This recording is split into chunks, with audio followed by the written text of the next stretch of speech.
माननीय अध्यक्ष महोदय, कालका जो शहर है हमारा, बहुत वहाँ भीड़ रहती है और वहाँ पार्किंग की भी कोई सुविधा नहीं। हमने मुख्यमंत्री महोदय से भी वहाँ पार्किंग, मल्टी लेवल पार्किंग खोलने की व्यवस्था करने की बात रखी थी।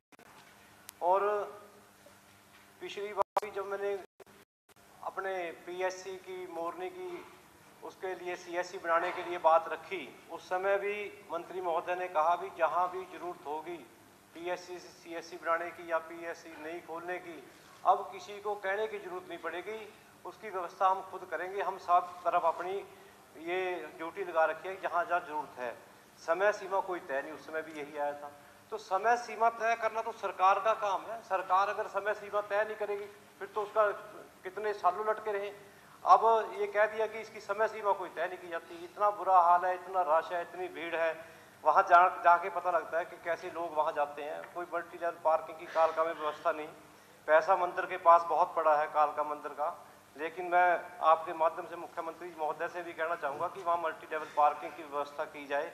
और कालका जैसे हॉस्पिटल में अब कई जगह वहाँ दवाइयाँ भी पूरी नहीं मिल रही, डॉक्टर स्पेशलिस्ट डॉक्टर नहीं कोई वहाँ, और बच्चों का भी टेम्पररी डॉक्टर वहाँ गया हुआ है। सर्जरी वहाँ हो सकती है अगर वहाँ स्पेशलिस्ट डॉक्टर कोई हो।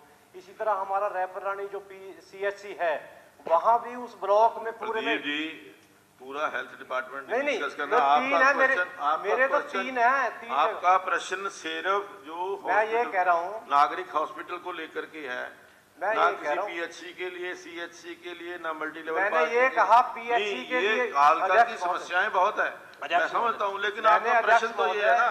मैंने ये कहा भी पीएचसी को सीएचसी का बनाया, कोई समय सीमा तय नहीं।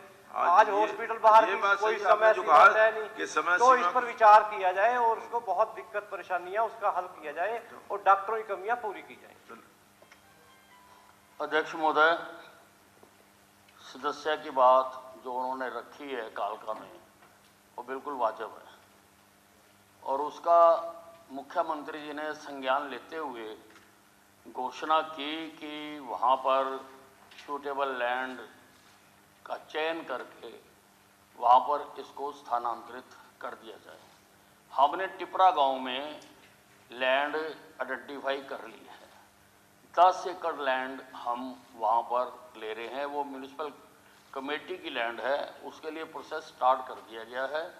और मैं सदस्य को बताना चाहता हूँ कि इस साल के अंदर अंदर हम उस पर काम शुरू कर देंगे। अध्यक्ष महोदय, आपके माध्यम से मैं एक निवेदन करना चाह रहा हूँ सभी सदस्य बंधुओं से कि बहुत बार डिमांड आती है, उस डिमांड में फिजिबिलिटी भी डिपार्टमेंट की ओर से ये लिख करके आती है कि ज़मीन का प्रबंध हो जाए तो ये काम संभव है। अब हम भी उस उत्साह में वहाँ घोषणा करते हैं क्योंकि किसी सदस्य, मान्य सदस्य ने कहा है या वहाँ के लोगों की डिमांड है। मेरा निवेदन ये है कि जहाँ जहाँ ज़मीन नहीं होती है किसी प्रोजेक्ट के लिए, उसमें सब लोग सदस्य महोदय भी सहयोग करें कि कौन सी ज़मीन वहाँ हमको खरीदने से मिल सकती है या कोई सरकारी ज़मीन है जिसको ट्रांसफ़र किया जा सकता है। ये अपने अपने विधायकों को भी जिम्मे लेना चाहिए कि उस इलाके में क्या हो सकता है, क्योंकि हर जगह एक्विजिशन संभव नहीं है। एक्विजिशन का सीधा सीधा विषय है कि अब बहुत रेट्स ज़्यादा हो गए हैं। आज के रेट्स हमने क्योंकि कलेक्ट्रेट भी काफ़ी बढ़ा दिए हैं, अब कलेक्ट्रेट से 4 गुना रेट पर ज़मीन खरीदी जाए, उसके बाद भी जो कोर्ट्स का मामला बना हुआ है, अनाउंसमेंट के लिए कोई भी जाकर के वहाँ खड़ा होता है तो उसके और 2 गुना 4 गुना हो जाता है। ऐसे ऐसे विषय हैं कि बाद में फिर उसको या तो सरकारी बजट के ऊपर पूरा लोड पड़ता है या फिर जो डिपार्टमेंट आगे HSIDC, HSVP जिनको आगे ज़मीन जिनको आगे बेचनी होती है प्लॉट्स या दुकानों के या इंडस्ट्री के प्लॉट्स, वो फिर बिक्री का रेट ऐसा निकल आता है कि वहाँ फिर समस्या आती है, कोई लेने के लिए तैयार नहीं होता है। इसलिए ज़मीन कहाँ से उपलब्ध होगी, ये हमारे माननीय सदस्यगण इसमें ज़रूर सहायता करें, सहयोग करें अपने अपने क्षेत्र के लिए।